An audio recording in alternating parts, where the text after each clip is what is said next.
Hello friends, Umiya ફૂડમાં તમારું સ્વાગત છે। તો આજે આ બનાવીશું આપણે મિક્સ વેજીટેબલનું અથાણું, ઇન્સ્ટન્ટ અથાણું બનાવીશું। તો એ માટે મેં અહીંયા ગાજર લીધા છે, એને ઊભી સ્લાઇસ કરી લીધી છે, હળદર લીધી છે, એની પણ સ્લાઇસ કરી છે, મરચાંની 2 ચીર પાડ્યા છે અને આદુની સ્લાઇસ કરેલી છે। તમે અંદર મૂળો નાખવો હોય તો મૂળો પણ નાખી શકો।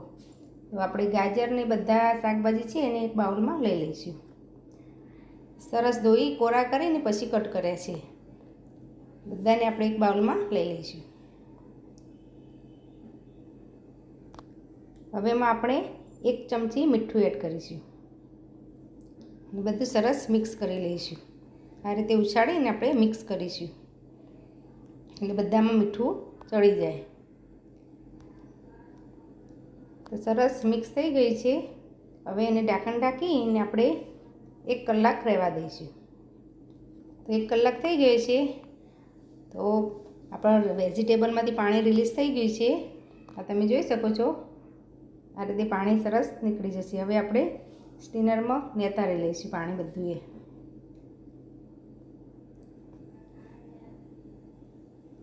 અને હવે આપણે કોરા કરવાના છે। પાણી નીતરી જાય એટલે આપણે થોડી વાર માટે કોરા કરી લઈશું। અડધા કલાક માટે આપણે કોરા કરી લેવાના। પંખે તમે કરવા તો પંખે પણ કરી શકો। ત્યાં સુધી આપણે મસાલો બનાવીશું। તો નાની પેન લીધી છે, એમાં આપણે 2 મોટી ચમચી એટલે વરિયાળી એડ કરીશું અને 2 ચમચી દાણા એડ કરીશું। બેનને આપણે શેકી લઈશું। મારી જોડે મેથીયા મસાલો પડ્યો છે એટલે હું મેથી નથી નાખતી। જો તમારે મેથીયાનો મસાલો ના હોય તો તમારે અત્યારે 1 ચમચી મેથી પણ એડ કરી દેવાની। તો થોડું શેકાઈ જાય એટલે આપણે 2 ચમચી રાઈના કુરિયા એડ કરીશું। જો રાઈના કુરિયા ના હોય તો તમારે આખી રાઈ એડ કરી દેવાની। જ્યારે આપણે દાણા એડ કરીએ એ વખતે જ થોડું ગરમ કરી લઈશું। શેકવા નથી, થોડું ગરમ જ કરીશું આપણે। તો સરસ ગરમ થઈ ગઈ છે। હવે આપણે એને એક પ્લેટમાં લઈને ઠંડુ થવા દઈશું। તો ઠંડુ થાય ત્યાં સુધી આપણે તેલ ગરમ કરી દઈશું। તો આપણે 2 મોટી ચમચી જેટલું તેલ એડ કરીશું અને ગરમ કરી અને આપણે એને ઠંડુ પાડવાનું છે। બહુ ઠંડુ નહીં પણ થોડું ઠંડુ થવા દેવાનું છે। પહેલાં ઉકાળી લીધું છે આપણે, જો આ ઉકળવા લાગ્યું છે હવે ગેસ બંધ કરીને થોડું ઠંડુ થવા દઈશું। ત્યાં સુધી આપણે જે મસાલો તૈયાર કરેલો એને આપણે પીસી લઈશું। તો ઠંડુ થઈ ગયો છે મસાલો એટલે મિક્સર જારમાં લઈને અધકચરો આપણે પીસવાનો છે। કુરિયા જેવું થાય એવું આપણે કરવાનું છે। જો સરસ આ કુરિયા જેવું પીસાઈ ગયું છે। આપણે એક ડીશમાં લઈ લઈશું। એમાં 1 ચમચી આપણે રાઈના કુરિયા એડ કરી દઈશું।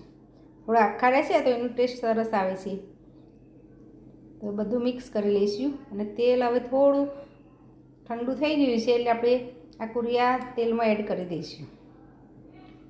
ચડી જાય, વધારે ગરમ હોય તો બળી જશે, પણ આજને થોડું ઠંડુ થયું છે ને તો બળશે નહીં। તો તેલમાં એડ કરી અને આપણે સરસ મિક્સ કરી લઈશું। ઢાંકી અને આપણે 5 મિનિટ જ રહેવા દઈશું, વધારે ટાઈમ નહીં, 5 મિનિટમાં ચડી જશે।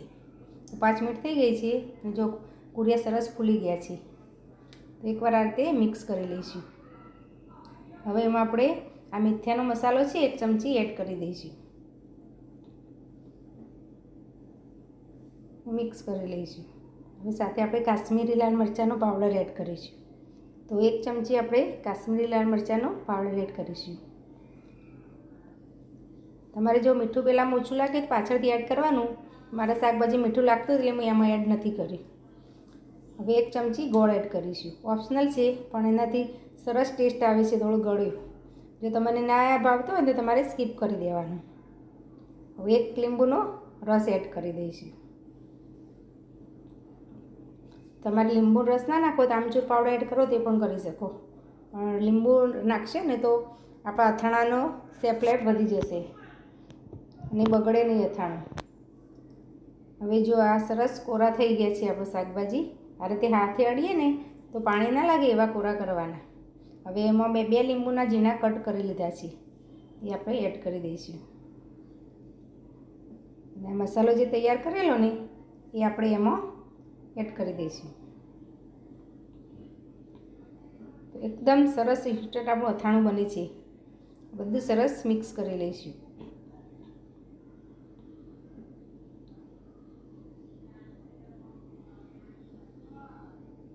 આ રીતે બધા મસાલો આપણા શાકભાજી પર ચડી જાય એ રીતે મિક્સ કરી દેવાનું. તો સરસ મિક્સ થઈ ગઈ છે.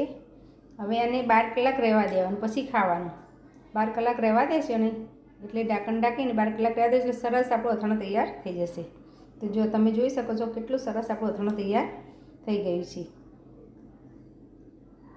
બધું તેલ બહાર આ રીતના આવી જશે. મેં વધારે તેલ નથી એડ કર્યું કારણ કે મારે ઓછું છે એટલે વધારે ટાઈમ ચાલે નહીં, એટલે વધારે એડ તમારે 12 મહિના રાખવું હોય તમારે વધારે તેલ એડ કરવાનું, ઉપર તેલ આવે એટલું.